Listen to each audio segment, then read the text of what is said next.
Pero ayon sa Biblia, may katapusan po talaga lahat yung nakikita natin. Kaya ang Diyos po ay naghanda ng isang sanlibutang darating.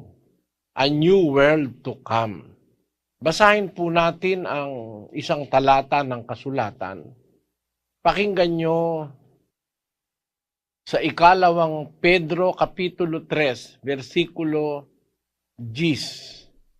Datapwat darating ang araw ng Panginoon na gaya ng magnanakaw, na ang sangkalangitan sa araw na iyan ay mapaparam na kasabay ng malaking ugong, at ang mga bagay sa langit ay mapupugnaw sa matinding init, at ang lupa at ang mga gawang nasa lupa ay pawang masusunog. Ayan, meron pong pagkagunaw ng mga bagay sa langit at pati ang lupa sa pamamagitan ng matinding init